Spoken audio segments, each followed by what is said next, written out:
My father found me weird when I was 17 years old. I stayed home and do nothing but read Charles Dickens' book. He wondered why I don't hang out with boys my age. I never teased my father, how come Jesse locked up himself? Is he an in-between? My father got worried. He had 4 daughters. He didn't want me to be his fifth. One night he said, get a break from your books and join me to watch Pistorama, a boxing TV show at Mang Apyong's Acuña's house. Mang Apyong was the first to have the black and white TV set in Riles. As expected, even the boring amateur boxing show has shown late at night, people with odorous breath and they old fart stay glued. Noticeable among the crowd was this one cute girl. She got a well-sculptured neck, smooth and fair with coiled locks on her nape. When the final images of Lupang Hinirong ended and the TV screen swarmed with moths, people bolted out. I rushed out and waited outside for my father. Then I saw him talking to this cute girl. From the distance, the girl gave me furtive glances with a restrained giggle. So what do you think of Elby? My father asked while walking back home. Who's Elby? I said. The girl I'm talking. Oh, we're a TV junkie, but she's worse. She's a TV freak. Imagine she stayed late for that men's show, I said. Isn't she cute? My father asked. I didn't answer. Elby became our neighbor. She and my sister Elsie had a bond. They loved exchanging movie gossips. I hated hearing them talking trash. Elby rooted for the love team of B.M. Bott, Vilma Santos and Edgar Mortiz, while my sister went gaga with Guy and Pete, Nora Honor and Tirsa Cruz, the third tandem. Visiting our house turned out to be Elvis' routine. I got conscious. It forced me to get hygienic. Since then, my father wore a mischievous glint in his eyes.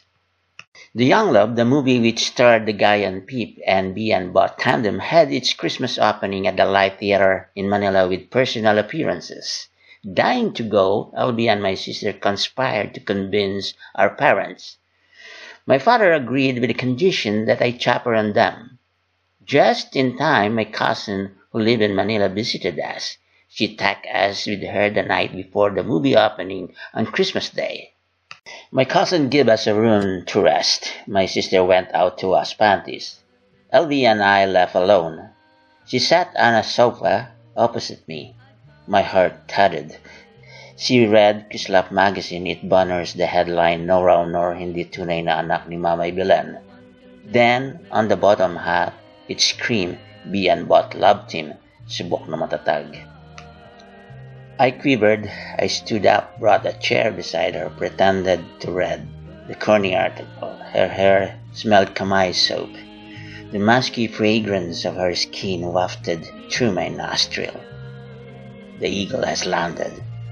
I planted a kiss on her left cheek. The magazine blew out. She's expecting it, but she had to react. She slapped me. Not hard enough. Felt sweet. Along Quezon Boulevard at Paterno Street, where the Light Theater is, we throng ourselves to a sea of people covering the entire street. At 10 a.m., we were able to buy our tickets. The show's supposed to start at 12 noon. Hiding from my sister, I dared to hold Elvis' hand, which she didn't object. Loud screaming announced the arrival of V and Bot. My sister got disappointed.